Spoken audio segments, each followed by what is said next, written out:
나는 평생 돈을 벌고 또 돈을 다루는 일을 업으로 삼았다. 그러나 그 긴 세월 동안 한 가지 사실만은 결코 변하지 않았다. 돈이 사람을 바꾸는 것이 아니라 돈이 그 사람의 그릇을 드러낸다는 것이다. 사람들은 흔히 돈이 많으면 행복하겠다, 부자가 되면 마음의 여유가 생길 것이다 라고 말한다. 하지만 나는 수많은 사람을 보아왔다. 돈을 많이 번 순간부터 불행해진 사람들, 그리고 가난 속에서도 평온을 잃지 않는 사람들. 그 차이는 돈의 크기가 아니라 그 돈을 감당할 수 있는 그릇의 크기에 있었다. 내가 젊은 시절 한 후배가 내게 물었다. 회장님, 사람의 돈 그릇은 타고나는 겁니까? 아니면 노력으로 키울 수 있습니까? 나는 잠시 생각하다가 말했다. 그릇은 태어날 때 정해져 있지 않다. 그러나 준비되지 않은 사람에겐 부가 재앙이 된다. 실제로 10억 원을 한 번도 가져본 적 없는 사람이 갑자기 10억을 손에 쥐면 상상했던 대로 되지 않는다. 대부분은 그것을 행운이라 부르지만 나는 그것을 시험이라 부른다. 그 시험에서 합격하는 사람은 드물다. 돈은 단순히 종이가 아니다. 돈은 인간의 본능을 자극하고 감정의 방향을 바꾼다.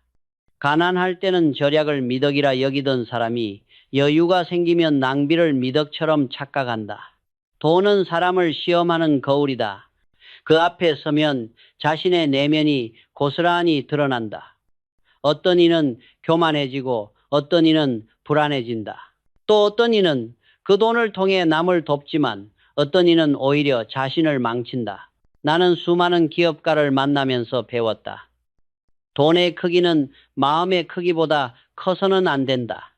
마음이 좁은데 돈이 많으면 결국 그 무게에 짓눌린다. 가난은 불편할 뿐이지만 부는 위험하다. 준비되지 않은 부는 사람을 오히려 파멸로 이끈다. 복권에 당첨된 사람들이 대부분 몇 년 안에 망하는 이유도 같다. 돈을 다루는 경험이 없기 때문이다. 그들은 돈을 도구로 보지 않고 감정의 해방구로 본다. 결국 돈에 휘둘리고 그 끝에서 인생 전체를 잃는다. 돈은 지배의 힘이 아니라 운용의 기술이다. 돈이 많을수록 더 정교한 판단과 냉정한 이성이 필요하다. 돈은 인간의 감정을 가장 교묘하게 자극하는 마약이다. 그것은 달콤하게 다가오지만 통제하지 못하면 모든 것을 빼앗는다. 나는 이 사실을 너무도 많은 사례에서 목격했다. 한때 잘 나가던 기업인, 큰 상속을 받은 자녀, 급부를 누리던 스타들. 그들은 모두 돈의 크기를 자랑했지만 결국은 그 돈의 무게를 견디지 못했다. 나는 그들에게서 한 가지 공통점을 발견했다. 돈이 들어오기 전에 자신을 단련하지 않았다. 돈이란 에너지와 같다. 불의 온도가 지나치면 그 불에 타 죽는다. 사람도 같다. 자신이 감당할 수 있는 온도를 모른 채 불을 탐하면 반드시 화상을 입는다. 중학생에게 10만 원은 소중하지만 1억 원은 위험하다. 경험이 없기 때문이다. 돈을 다루는 능력은 이성의 훈련을 통해서만 생긴다. 그것은 학교에서 가르쳐 주지 않는다. 오직 삶의 실패와 절제, 그리고 시간 속에서만 배울 수 있다. 나는 늘 임직원들에게 말했다. 돈은 일의 결과이지 목표가 되어서는 안 된다. 돈을 쫓는 자는 결국 돈의 노예가 된다. 그러나 돈을 다룰 줄 아는 자는 그 돈을 통해 사람을 살리고 회사를 키운다. 돈 그릇이란 단순히 돈을 담는 그릇이 아니라 사람과 세상을 담는 그릇이다. 그릇이 크면 사람을 품고 그릇이 작으면 돈이 넘쳐 흘러 자신을 삼킨다. 나는 가난 속에서 사업을 시작했다. 돈의 귀함을 너무도 잘 알았지만 동시에 그 위험함도 알았다. 그래서 언제나 나 자신에게 물었다. 나는 지금 내 그릇보다 큰 돈을 쥐고 있지는 않은가? 그 물음이 나를 지켜주었다. 부는 키워야 할 대상이 아니라 견뎌야 할 무게다. 준비되지 않은 사람이 부를 만나면 부는 축복이 아니라 징벌이 된다. 돈 그릇이란 결국 돈을 얼마나 가지고 있느냐가 아니라 얼마나 지켜낼 수 있느냐의 문제다. 그리고 그것은 한순간의 운이 아니라 평생의 훈련으로 만들어진다. 진정한 부자는 돈의 양으로 평가되지 않는다. 그는 돈이 있어도 흔들리지 않는 사람, 즉 자신이 감당할 수 있는 에너지의 한계를 아는 사람이다. 그가 바로 진짜 부자다. 사람들은 돈을 벌기보다 돈을 다루는 법을 배우는 일을 더 두려워한다. 돈을 다루려면 자신을 마주해야 하기 때문이다. 나는 늘 보았다. 부자가 되길 원하지만 정작 돈을 관리할 준비는 하지 않은 사람들을. 그들은 돈을 손에 넣는 순간부터 선택을 잘못한다. 그 선택의 대부분은 타이밍과 감정에서 비롯된다. 나는 사업 초기에 수많은 협력업체들을 상대하며 한 가지 패턴을 발견했다. 돈이 조금만 생기면 사람은 지금이라는 단어에 사로잡힌다. 지금 사야 한다. 지금 투자해야 한다. 지금이 기회다. 그들은 언제나 현재의 유혹 앞에 항복했다. 나는 그것을 현재의 마법이라고 불렀다. 판매자는 지금이 바로 사야 할 때입니다. 라고 속삭이고 소비자는 그것을 운명처럼 받아들인다. 그러나 그 순간 돈은 이미 주인의 손을 떠난다. 돈은 타이밍의 예술이다. 지금 쓸 것인가 기다릴 것인가. 이 단순한 선택이 인생을 갈라놓는다. 대부분의 사람은 지금을 택한다. 왜냐하면 기다림은 인내를 필요로 하기 때문이다. 그러나 돈이란 기다릴 줄 아는 자에게만 복종한다. 급한 사람의 손에서는 언제나 도망친다. 기업 경영도 같다. 위기가 왔을 때 성급히 움직이는 회사는 망한다. 그러나 시장을 읽고 때를 기다릴 줄 아는 회사는 반드시 기회를 잡는다. 돈도 사람도 결국 타이밍을 읽는 눈이 전부다. 나는 한 번은 젊은 직원에게 물었다. 자네는 월급을 받으면 가장 먼저 무엇을 하나? 그는 망설임 없이 대답했다. 필요한 물건을 삽니다. 나는 그를 바라보며 조용히 말했다. 필요한 물건이 아니라 필요한 경험을 사게. 대부분의 사람들은 돈이 생기면 물건을 산다. 하지만 현명한 사람은 돈으로 시간과 배움을 산다. 결국 그 차이가 미래를 만든다. 돈을 다루지 못하는 사람들의 공통점은 소비를 통제하지 못한다는 데 있다. 소비는 감정의 언어다. 외로우면 지갑을 열고 불안하면 투자한다. 그들은 필요가 아니라 감정을 산다. 그리고 그 감정의 파도 속에서 스스로를 잃는다. 나는 사업을 하며 한 가지 원칙을 세웠다. 돈은 차가운 머리로 벌고 따뜻한 마음으로 써라. 이 순서가 바뀌는 순간 돈은 독이 된다. 미국의 유명한 스포츠 선수들 중 절반 이상이 은퇴 후 파산하는 이유도 같다. 그들은 경기에서는 천재였지만 돈 앞에서는 초보자였다. 현역 시절엔 모든 것이 자신 중심으로 돌아갔지만 은퇴 후엔 세상이 달라졌다. 수입이 줄자 공포가 밀려왔고 그 공포를 이기지 못해 무모한 투자와 과소비로 스스로를 무너뜨렸다. 그들은 돈을 능력의 증명으로 착각했다. 그러나 돈은 능력을 측정하는 잣대가 아니라 판단력을 시험하는 도구다. 돈은 언제나 인간의 심리를 시험한다. 돈이 많을 때는 교만을 부추기고 돈이 줄면 불안을 자극한다. 이 두 감정을 다스리지 못하면 평생 돈의 노예로 살아간다. 나는 젊은 시절부터 이렇게 다짐했다. 돈은 내 발밑에 있어야 한다. 결코 내 머리 위로 올라가서는 안 된다. 돈이 머리 위에 올라서는 순간 사람은 사고하기를 멈춘다.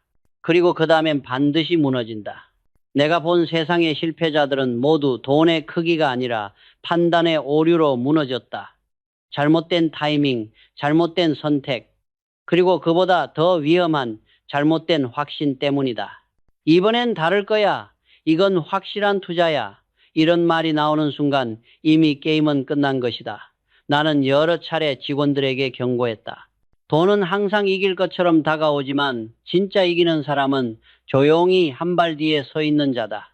사람은 자신이 다룰 수 있는 돈보다 큰 돈을 만나면 판단이 흐려진다. 그때 대부분은 이렇게 말한다. 이 정도쯤은 괜찮겠지. 하지만 바로 그 괜찮겠지가 인생을 무너뜨린다.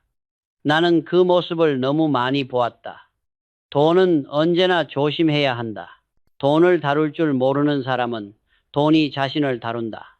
결국 돈의 크기가 아니라 돈을 다루는 태도가 부를 결정한다. 감정에 휘둘리는 사람은 돈을 흘려보내지만 원칙을 지키는 사람은 돈을 모은다. 돈은 단순한 수단이 아니라 인간의 내면을 비추는 거울이다. 그리고 그 거울 속에서 자신을 바로 볼 수 있는 사람만이 부를 오래 지닌다. 나는 세상에서 가장 잔인한 교훈을 갑작스러운 부후에서 배웠다. 부는 사람을 시험한다. 그것은 마치 어린아이에게 칼을 쥐어주는 것과 같다. 그것을 어떻게 쓰는지를 모르면 결국 자신을 다치게 한다. 나는 평생 수많은 부자와 파산자를 보았다. 그리고 언제나 같은 결론에 도달했다. 돈은 준비되지 않은 자를 반드시 무너뜨린다. 미국 프로스포츠계에는 이런 말이 있다. 스타는 경기장에서 죽지 않는다. 은퇴 후에 죽는다. 실제로 통계에 따르면 미국의 유명한 프로선수 10명 중 6명은 은퇴 후 몇 년 안에 파산한다. 나는 이 이야기를 들을 때마다 깊은 생각에 잠기곤 했다. 그들이 돈이 없어서 망했을까? 아니다. 그들은 돈이 너무 많았기 때문에 망했다. 돈은 인간의 판단을 흐리게 하고 그 사람이 감당할 수 있는 현실의 감각을 마비시킨다. 현역 시절 그들은 억대의 연봉을 받으며 세상의 중심에 섰다. 그러나 은퇴와 동시에 수입은 끊겼다. 그럼에도 불구하고 생활은 줄지 않았다. 화려한 집, 고급 차, 사치스러운 인간관계, 그 모든 것이 그들의 평범한 일상이었다. 하지만 그 일상은 수입이 아닌 환상 위에 세워진 성청이었다. 돈이 들어올 때는 모든 것이 자연스럽다. 문제는 그 돈이 멈추었을 때 비로소 드러난다. 그제야 사람들은 깨닫는다. 내가 다루고 있던 것은 돈이 아니라 돈이 나를 다루고 있었다는 사실을. 나는 그 점에서 복권 당첨자들의 인생도 크게 다르지 않다고 본다. 영국에서 실제로 있었던 이야기다. 평범한 공장 노동자가 어느 날 300억 원에 달하는 복권에 당첨됐다. 그는 처음엔 가족과 함께 행복한 미래를 꿈꾸었다. 그러나 불과 2년 만에 그는 파산했다. 가족은 뿔뿔이 흩어졌고 그 자신은 거리로 나앉았다. 돈을 다뤄본 경험이 없었던 그는 부를 관리하는 대신 부에 삼켜졌다. 처음엔 사람들의 축하를 받았을 것이다. 하지만 그 축하는 곧 요청으로 변한다. 조금만 빌려달라. 좋은 투자처가 있다. 주변엔 온갖 달콤한 말이 몰려든다. 그는 그중 누구를 믿어야 할지 몰랐다. 결국 그는 모두를 믿었다. 그리고 모든 것을 잃었다. 돈이 많을수록 사람의 주변에는 이유 있는 친절이 몰려든다. 그러나 그 친절의 대부분은 계산 위에 있다. 돈을 다루지 못하는 사람은 결국 그 친절에 속아 넘어간다. 나는 사업을 하며 이런 사례를 수도 없이 봤다. 회사의 재무가 갑자기 좋아지면 평소엔 보이지 않던 사람이 나타난다. 도와드리겠다, 투자하겠다. 그러나 그들은 언제나 돈이 사라질 때 함께 사라진다. 이것이 부의 본질이다. 돈은 사람을 끌어들이지만 동시에 사람을 가려낸다. 돈이 들어올 때 당신 곁에 남는 사람과 돈이 나갈 때 곁에 남는 사람을 비교해보라. 거기서 인생의 진짜 관계가 드러난다.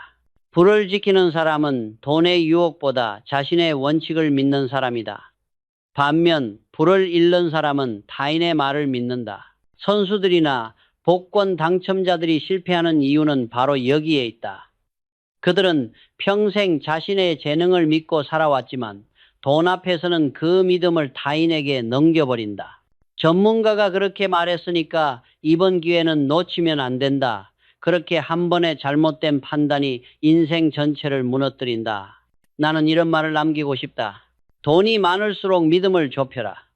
믿음이 많아야 인간관계는 넓어지지만 돈이 많아질수록 믿음은 좁아야 한다. 돈은 사람의 본성을 확대시킨다. 작은 욕심은 큰 탐욕으로, 작은 불안은 큰 공포로 변한다. 그리고 이 두 감정은 항상 손을 잡고 움직인다. 그 결과는 언제나 같다, 파멸이다. 돈을 다루는 데 필요한 건 지식이 아니다. 그것은 경험이다. 경험이 없으면 판단력이 없다. 판단력이 없으면 돈은 칼이 된다. 불을 유지하려면 그 불을 다룰 만큼의 내면이 있어야 한다. 돈은 결코 사람 위에 있지 않다. 그러나 그 사람의 그릇이 작으면 돈은 언제나 위로 올라간다. 결국 복권 당첨자든 은퇴한 선수든 부자는 같은 시험을 받는다. 당신은 이 돈을 감당할 준비가 되었는가? 그 질문에 답하지 못한 자는 모두 같은 결말을 맞는다. 나는 그 결말을 너무 자주 봐왔다. 그러니 기억하라. 돈은 시험이다. 그리고 그 시험에 통과한 사람만이 진정한 부자다. 나는 돈을 오래 다뤄본 사람으로서 확신한다.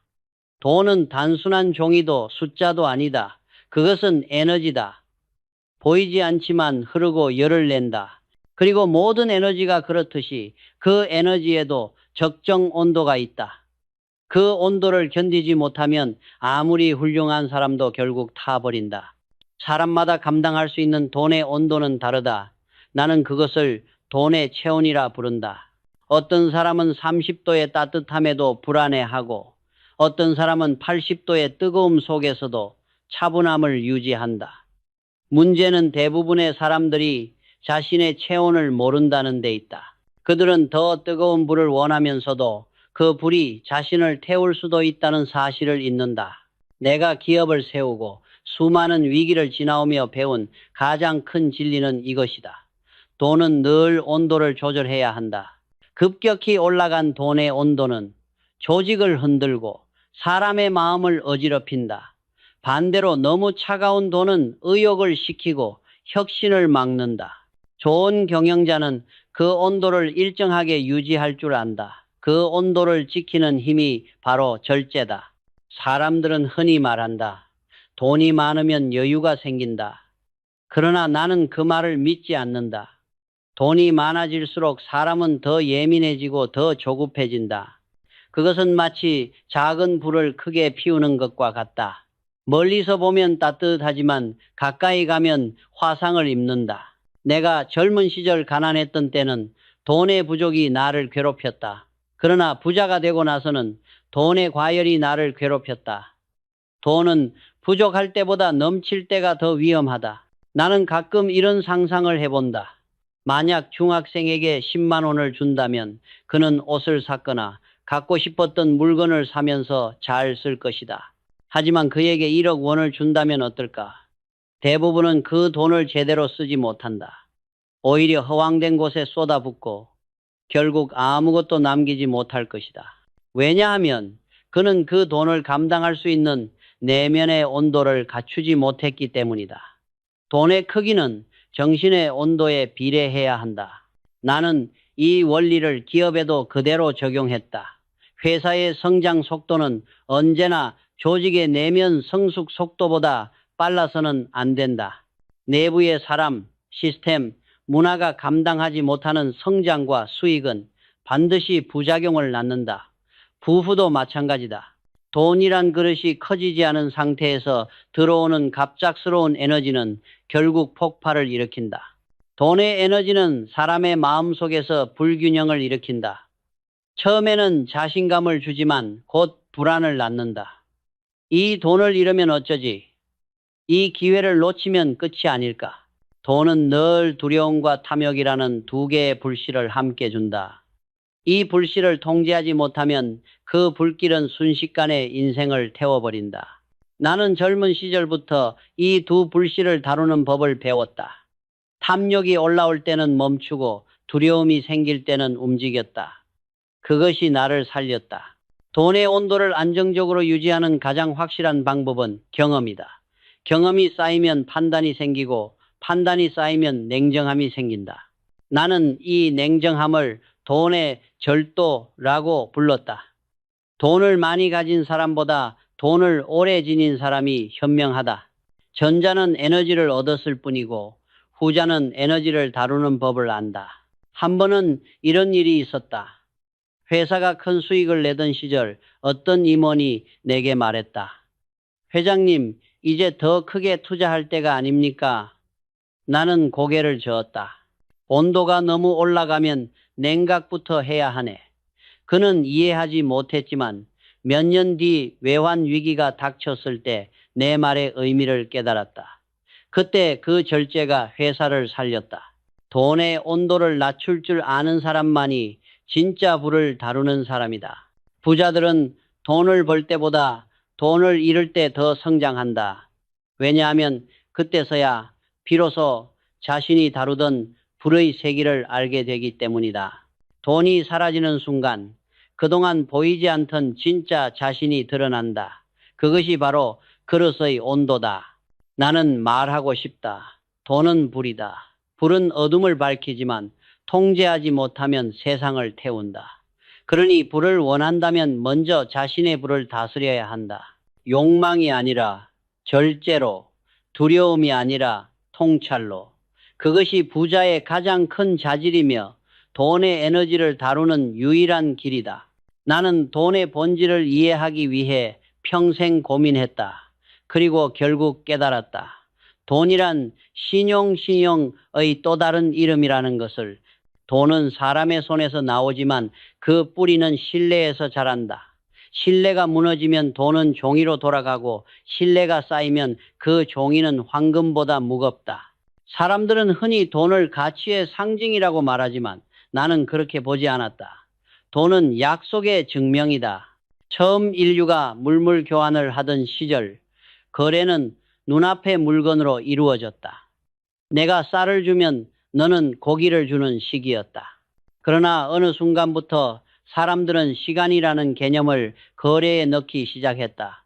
지금은 없지만 나중에 줄게. 이 단순한 문장이 돈의 역사를 바꾸었다. 그 약속을 증명하기 위해 문신을 새기고 끈을 묶고 표식을 남겼다. 그것이 곧 화폐의 시작이었다. 나는 이 원리를 기업 경영에도 그대로 적용했다. 회사는 돈으로만 움직이지 않는다. 신용이 사라진 기업은 그날로 끝이다. 신용은 단순히 빌려줄 수 있는 신뢰가 아니라 약속을 지킬 수 있는 능력이다. 내가 평생 동안 가장 중요하게 여긴 것은 바로 그 약속이었다. 거래처와의 약속, 직원과의 약속, 사회와의 약속. 그 약속을 지키기 위해 나는 때로 손해를 택했다. 하지만 시간이 지나면 그 손해는 반드시 신용의 이자가 되어 돌아왔다.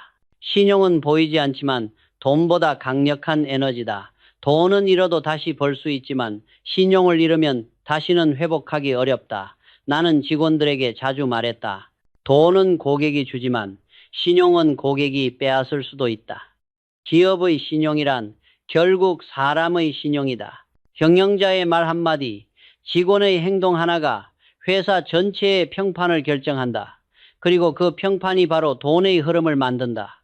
신용이 쌓이면 돈은 자연히 따라온다. 돈은 신용의 껍질일 뿐이다. 껍질이 아무리 단단해도 속이 썩으면 무너진다. 반대로 신용이 살아있으면 껍질은 언젠가 다시 자란다. 나는 여러 위기를 겪으며 확신했다. 부도 위기 속에서도 끝내 살아남은 기업은 모두 신용을 지킨 회사들이었다. 거래처에 돈을 제때 갚고 약속한 기일을 어기지 않은 회사들. 그것이 신용의 본질이다. 약속을 끝까지 지키는 힘. 나는 돈의 역사를 이렇게 본다. 물물교환 약속, 신용화폐. 즉 돈은 결국 인간의 도덕적 약속이 형체를 얻은 것이다. 돈이 많다는 것은 신용이 두껍다는 뜻이다. 그러나 그 신용은 하루아침에 쌓이지 않는다. 작은 약속을 지키는 습관, 작은 거래를 성실히 마무리하는 태도, 그것들이 쌓여 거대한 신용을 만든다. 그래서 나는 젊은 경영자들에게 늘 이렇게 말했다. 작은 계약일수록 더 정직하게 하게. 작은 약속이 회사를 키운다. 나는 세상을 떠나기 전까지 신용에 관한 한 가지 원칙을 지켰다. 한 번 한 약속은 목숨처럼 지켜라. 사람은 실수를 할 수 있다. 그러나 약속을 저버리면 그때부터는 아무도 그를 믿지 않는다. 그리고 신용이 사라진 사람은 아무리 부유해도 가난하다. 돈은 신용이 만든 그림자다. 신용이 앞서가면 돈은 뒤따라온다. 신용이 무너지면 돈은 등을 돌린다. 그러니 부를 원한다면 먼저 신용을 쌓아야 한다. 오늘날 많은 이들이 돈의 기술을 배우려 하지만 나는 신용의 기술을 먼저 배우라 말하고 싶다. 돈은 기술로 벌 수 있지만 신용은 인격으로만 얻을 수 있다. 그리고 인격 없는 분은 반드시 파멸을 부른다. 나는 평생 돈을 연구했지만 결국 남은 결론은 하나였다. 돈이 사람을 키우는 것이 아니라 사람이 돈을 키운다. 그 사람이 가진 신용의 깊이만큼 돈의 크기도 커진다.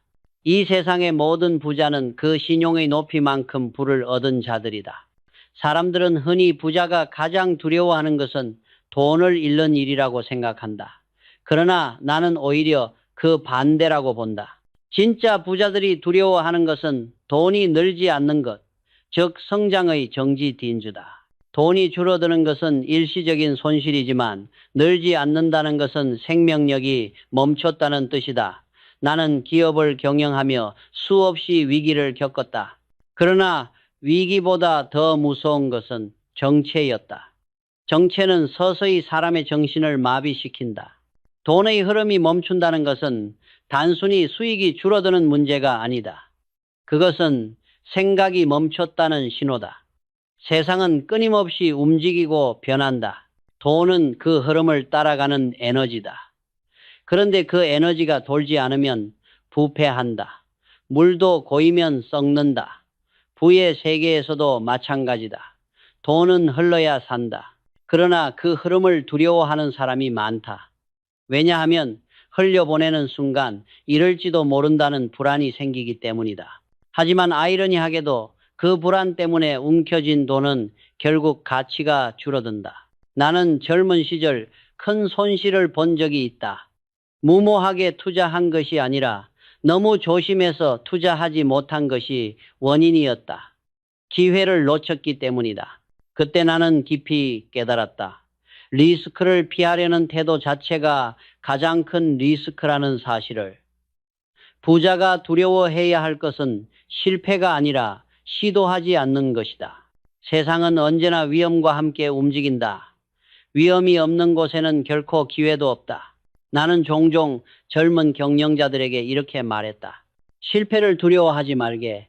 두려워해야 할 것은 안주일세. 많은 이들이 돈을 잃는 것을 죽음처럼 생각하지만 나는 그걸 학습으로 봤다. 돈을 잃는다는 것은 실패를 통해 경험의 깊이를 얻는 과정이다. 하지만 아무것도 잃지 않은 사람은 아무것도 배우지 못한다. 그들은 안전한 빈손을 지키며 평생 제자리에서 돈의 그림자만 쫓는다. 내가 본 모든 부자들의 공통점은 그들이 모두 배트를 많이 휘둘렀다는 것이다. 야구 선수가 홈런을 치기 위해서는 수백 번의 헛스윙을 해야 하듯 부자도 수많은 실패를 거쳐 기회를 잡는다. 세상에는 250개의 제비 중 단 하나만 당첨이 되는 게임이 있다고 하자. 많은 사람들은 확률이 너무 낮다고 말하며 참여조차 하지 않는다. 그러나 진짜 부자는 그 한 장을 뽑기 위해 100번은 시도해야 한다고 말한다. 시도하지 않는 자는 절대 당첨되지 않는다.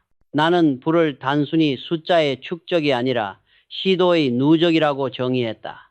한 번의 성공은 수십 번의 실패 위에 세워진다. 그래서 나는 실패한 사람을 존중했다. 실패란 도전의 증거이기 때문이다. 실패는 손해가 아니라 경험이라는 자산이다. 그 경험이 쌓여야만 돈의 감각이 생긴다. 감각 없는 분은 위험하고 감각이 깃든 분은 견고하다. 부자들이 두려워하는 진짜 리스크는 그래서 이름이 아니다. 멈춤이다. 멈춘 순간 기회는 지나가고 시장은 변한다. 멈춘 기업은 결국 경쟁에서 도태되고 멈춘 사람은 세상에 뒤처진다. 돈은 살아있는 생명체와 같다. 그 생명은 순환을 통해 유지된다. 나는 언제나 회사의 자금을 멈추지 않게 했다. 번 돈은 반드시 사회로 흘려보냈고 그 돈이 다시 사람들의 신뢰로 돌아왔다. 흐름이 곧 생명이고 정체가 곧 죽음이다. 돈을 움켜쥐는 사람은 결국 자신의 손으로 그 돈을 질식시킨다. 나는 말하고 싶다. 돈을 두려워하지 말라. 두려워해야 할 것은 당신의 두려움 자체다. 두려움은 사고를 가두고 기회를 막는다. 진짜 부자는 불확실성 속에서도 행동한다. 그들은 실패를 계산하지만 두려움에 머물지 않는다. 돈이 늘지 않는다는 것은 단지 재정의 문제가 아니라 정신의 문제다. 나는 평생 이런 말을 가슴에 새기고 살았다. 완벽한 시기는 오지 않는다. 움직이는 자만이 시기를 만든다. 이것이 내가 부를 대하는 방식이었다. 리스크는 늘 존재한다. 그러나 그 리스크를 통제하려 하지 말고 함께 흐를 줄 알아야 한다. 부자는 돈을 지키는 자가 아니라 돈을 움직이게 하는 자다. 정체된 분은 썩고 순환하는 분은 성장한다.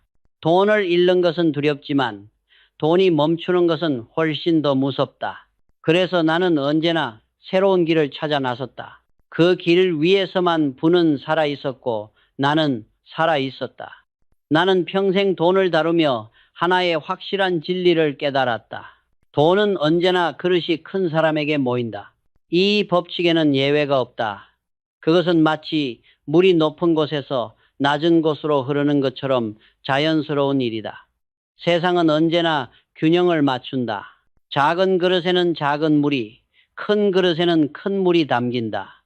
그리고 그 그릇의 크기는 결코 은행 통장으로 결정되지 않는다. 그것은 마음의 깊이, 신뢰의 두께, 그리고 책임의 무게로 결정된다. 많은 사람들은 부자가 되길 원하면서도 부자가 될 준비는 하지 않는다. 그들은 돈을 쫓지만 그릇을 키우지 않는다. 그러나 돈이란 본래 흘러가는 존재다. 돈은 세상을 순환하는 물과 같다. 당신이 잠시 그 물을 손에 쥐었다면 그것은 소유가 아니라 일시적인 맡김일 뿐이다. 물을 움켜쥐면 흘러나가듯 돈을 움켜쥐면 새어나간다. 반대로 그릇을 넓히면 물은 저절로 모인다. 부는 잡는 것이 아니라 담는 것이다. 나는 이 원리를 경영에 그대로 적용했다. 회사가 커지려면 먼저 조직의 그릇을 키워야 한다. 사람의 역량, 문화의 품격, 신용의 두께, 이 세 가지가 확장되지 않으면 매출이 늘어도 오래가지 못한다. 부도 마찬가지다. 그릇이 작은 사람은 큰 돈을 받으면 반드시 그 무게에 짓눌린다. 반면 그릇이 큰 사람은 그 돈을 활용해 더 큰 가치를 만든다. 부는 그릇의 시험이다. 나는 사람을 볼 때 언제나 이렇게 물었다. 이 사람은 1억을 맡길 만한가? 10억을 맡길 만한가?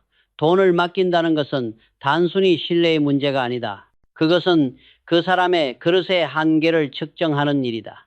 중학생에게 1억을 맡기지 않는 이유는 단순하다. 그가 그 돈을 다룰 경험과 판단력을 갖추지 못했기 때문이다. 어른도 같다. 그릇이 성장하지 않은 사람에게 큰 부가 들어오면 그분은 오히려 그 사람을 삼킨다. 세상의 부자들은 모두 자신만의 원칙을 가지고 있다. 그러나 그 근원은 같다. 돈은 맡기는 자보다 맡을 만한 자를 따른다. 당신이 돈을 지배하려 하지 않아도 그릇이 크면 돈은 당신에게 모인다. 왜냐하면 돈은 늘 안전한 그릇을 찾기 때문이다. 나는 이를 두고 돈의 본능이라고 불렀다. 돈은 불안정한 사람을 싫어한다. 감정에 흔들리고 욕심에 휩쓸리는 사람을 두려워한다. 그래서 그런 사람에게는 절대 오래 머물지 않는다. 돈은 언제나 자신을 안정적으로 다룰 수 있는 그릇, 즉 냉정함과 통찰을 겸비한 사람을 향해 흐른다. 그릇이란 단지 재산을 담는 그릇이 아니다. 그것은 책임을 감당하는 그릇, 타인을 포용하는 그릇, 결정을 내려야 하는 용기의 그릇이다. 그릇이 크면 남의 성공을 축하할 수 있고 손실 앞에서도 흔들리지 않는다. 그러나 그릇이 작으면 작은 이익에도 흥분하고 작은 손해에도 분노한다. 결국 부의 크기는 감정의 그릇과 비례한다. 나는 가끔 사람들에게 묻는다. 당신의 통장은 얼마입니까? 보다 더 중요한 질문은 당신의 그릇은 얼마나 큽니까? 이다. 돈은 통장의 숫자에 머무르지만 그릇은 세상의 신뢰를 담는다. 그 신뢰가 커질수록 돈은 자연히 흘러 들어온다. 그릇이 크면 손해조차 배움으로 바뀐다. 그릇이 작으면 이익조차 불안으로 바뀐다. 이 차이가 인생의 방향을 결정한다. 나는 평생을 걸쳐 수많은 사람을 보았다. 누군가는 1억을 지키지 못했고 누군가는 100억을 지켜냈다. 차이는 단 하나였다.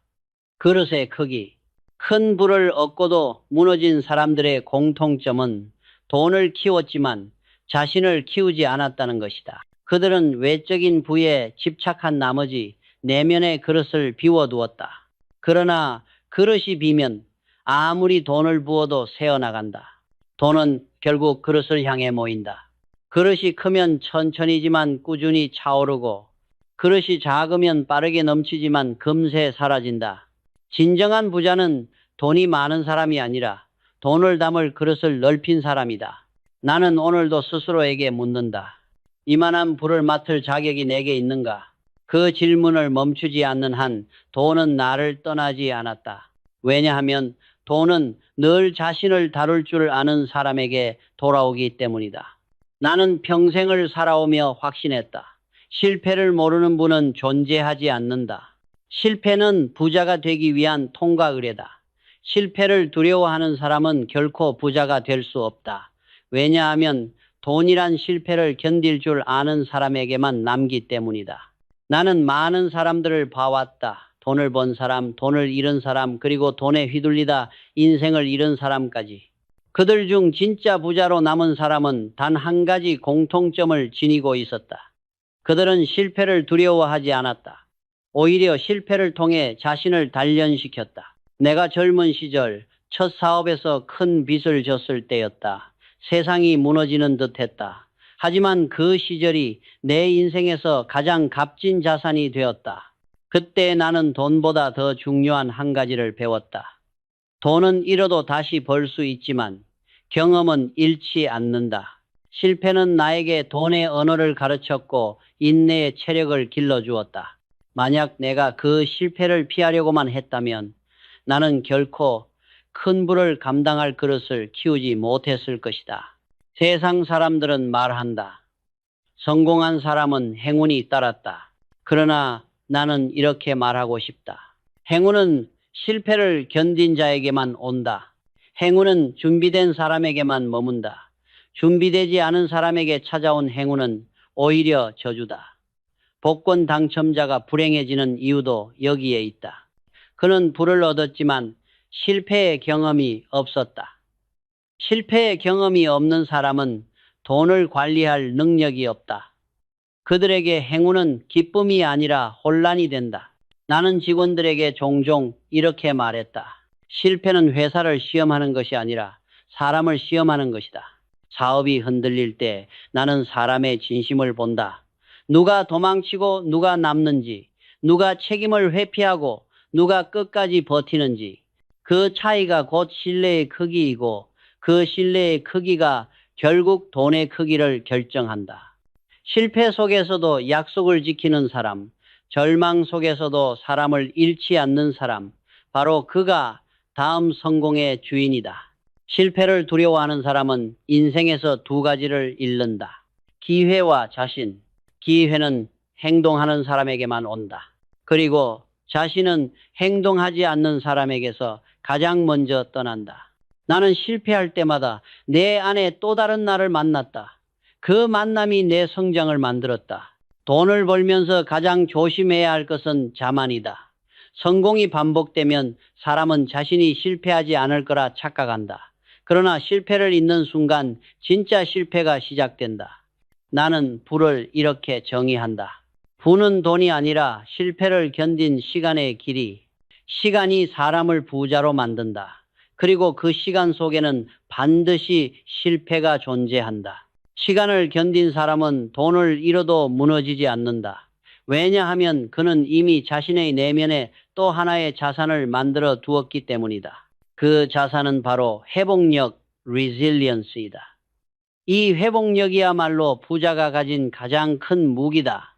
나는 실패를 통해 많은 것을 잃었지만 동시에 모든 것을 얻었다. 신용, 인내, 관계, 그리고 자신에 대한 믿음, 그것들이 바로 나의 진짜 자산이었다. 돈은 사라져도 다시 벌 수 있었지만 이 자산은 한 번 쌓이면 결코 무너지지 않았다. 나는 인생의 마지막까지 이렇게 생각했다. 돈을 잃는 것은 잠시의 상처지만 실패를 두려워하는 것은 평생의 병이다. 실패를 받아들이는 순간 인간은 자유로워진다. 실패를 견디는 사람만이 돈의 지배에서 벗어난다. 돈이란 결국 경험의 축적이고 그 경험의 최종 형태가 바로 성숙이다. 그러니 나는 이렇게 말하고 싶다. 실패한 사람을 두려워하지 말라. 오히려 실패하지 않은 사람을 경계하라. 그들은 아직 세상의 깊이를 모른다. 실패를 경험한 사람은 이미 그릇이 커진 사람이다. 그들은 이미 돈을 담을 자격을 얻은 사람이다. 이제 나는 안다. 부는 완벽한 계획에서 오는 것이 아니다. 부는 수없이 흔들리면서도 다시 일어서는 사람의 끈기에서 자란다. 돈의 흐름은 결국 그런 사람에게 향한다. 왜냐하면 그들은 이미 실패를 이겨낸 자들이기 때문이다. 진짜 부자는 돈이 많은 사람이 아니라 실패를 견뎌낸 사람이다. 그리고 그들의 통장에는 숫자가 아니라 경험의 무게가 기록되어 있다. 기록되어 있다. 기록되어 있다. 기록되어 있다. 기록되어 있다.